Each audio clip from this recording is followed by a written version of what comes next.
Welcome to Tripura Info News Update. সাংবাদিক বন্ধুদের আমি প্রদেশ কংগ্রেসের পক্ষ থেকে সকলকে শুভেচ্ছা জ্ঞাপন করছি। আজকে একটা বিশেষ বিষয়ে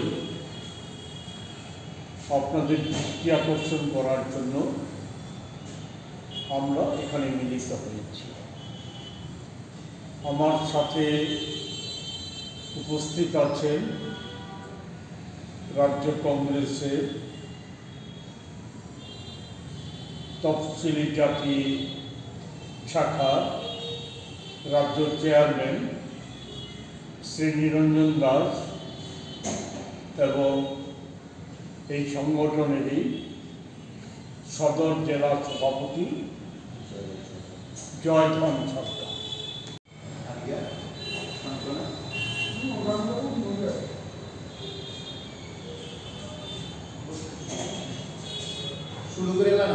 দেশে আজকের যে পরিস্থিতি, সেই পরিস্থিতির গুরুত্ব বিবেচনা করে জাতীয় কংগ্রেস জয় বাপু, জয় ভীম, জয় সংবিধান এই তিনটি স্লোগানকে সামনে রেখে গোটা দেশে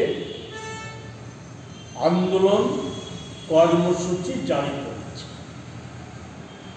মানুষকে সচেতন করা, বিশেষত আজকে দেশের মধ্যে যেটা সবচাইতে সময় বড় আক্রমণ, যে আমাদের দেশের স্বাধীনতা প্রাপ্তি এবং এর নিরিখে দেশের যে পবিত্র সংবিধান, যা আমাদের চলার পথে দিক নির্দেশ করে আসছে, সেই সংবিধানটাকে পাল্টিয়ে দেওয়ার যে একটা ভয়ঙ্কর প্রচেষ্টা শাসক বিজেপির তরফ থেকে করা হচ্ছে, এর বিরুদ্ধে জনমত তৈরি করে শাসক দলের বিরুদ্ধে ব্যাপক প্রতিরোধ আন্দোলন গড়ে তোলার সংকল্প নেওয়ার প্রশ্নে এই কর্মসূচি হাতে নিয়েছে কংগ্রেস।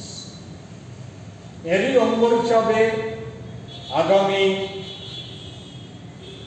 26শে জানুয়ারি আমাদের দেশের মহান প্রজাতন্ত্র দিবসে জাতীয় কংগ্রেসের আমাদের রাজ্য শাখা, রাজ্য প্রদেশ, তার যে একটা অন্যতম গুরুত্বপূর্ণ সংগঠন তফসিলি জাতিদের যে কংগ্রেস সংগঠন, ওনারা সিদ্ধান্ত নিয়েছেন জয় বাপু, জয় ভীম, জয় সংবিধান এই থিমকে সামনে রেখে রাজ্য ভিত্তিক কনভেনশন সংগঠিত করা, যা আগামী 26শে জানুয়ারি কুমারঘাটে অনুষ্ঠিত হতে যাচ্ছে।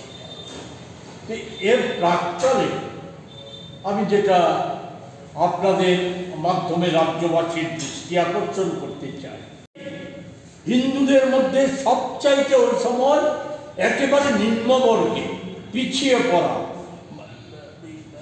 যে অংশটা, সেই বংশের উনি জন্মগ্রহণ করেছিলেন। উনি আম্বেদকর বলেছিলেন, নিজেই বলেছিলেন যে হিন্দু হলে পরেও হিন্দু ধর্মের তথাকথিত ব্রাহ্মণবাদী পণ্ডিতেরা যে মহাদেবকে পশুর চেয়েও নিকৃষ্ট সাধন মনে করত, অপমান লাঞ্ছনা স্বীকার করে আম্বেদকর বলেছিলেন উনি হিন্দু হয়ে জন্ম হলেও হিন্দু হয়ে মরব না।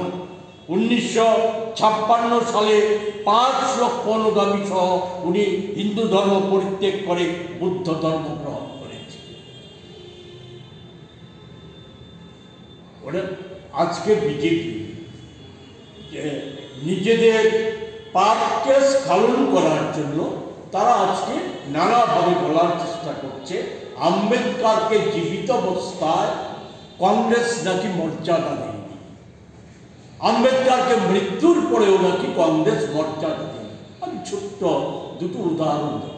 এক হচ্ছে ওই সময় মহাত্মা গান্ধী এবং পণ্ডিত জওহরলাল নেহরু যদি না চাইতেন তাহলে কি আম্বেদকরকে ওই সংবিধান রচনা করার যে কমিটি, সেই কমিটির চেয়ারম্যান করা যেত?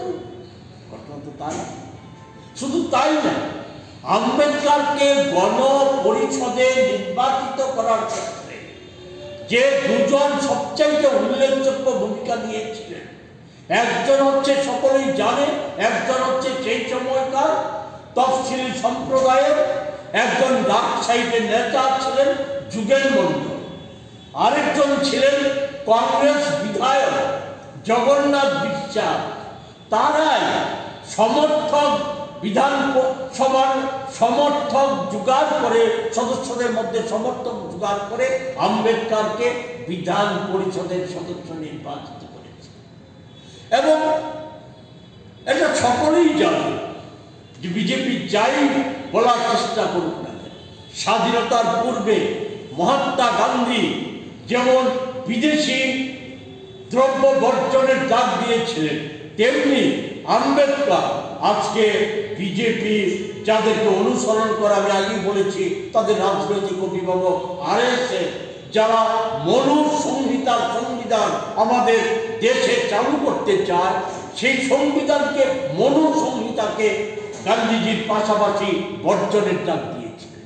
আম্বেদকর যে রাজনৈতিক অভিভাবক, তার চালিকা শক্তি আরএসএস, যারা বলা যায় তাদের জন্মলগ্ন থেকে যারা ভারতের জাতীয় স্বাধীনতা আন্দোলন এর বিরোধিতা করে আসছে, কার্যত ইংরেজদের স্থাবকতা করে এসেছে, সেই আরএসএস যারা আমাদের দেশের স্বাধীনতা একে একদিকে যেমন অস্বীকার করেছে, আমাদের জাতীয় পতাকাকে মান্যতা দেয়নি একটা সময় পর্যন্ত, জাতীয় সঙ্গীতকে মান্যতা দেয়নি, আমাদের সংবিধান যে পবিত্র সংবিধান যা আমাদেরকে চালনা করে আসছে, সেই সংবিধানকেও মান্যতা দেয়নি। আমি ছোট্ট একটা উদাহরণ দিতে চাই। আপনারা সকলেই জানেন 1949। Subscribe to Tripura Info and press the bell icon so that you never miss any latest updates and news on Tripura.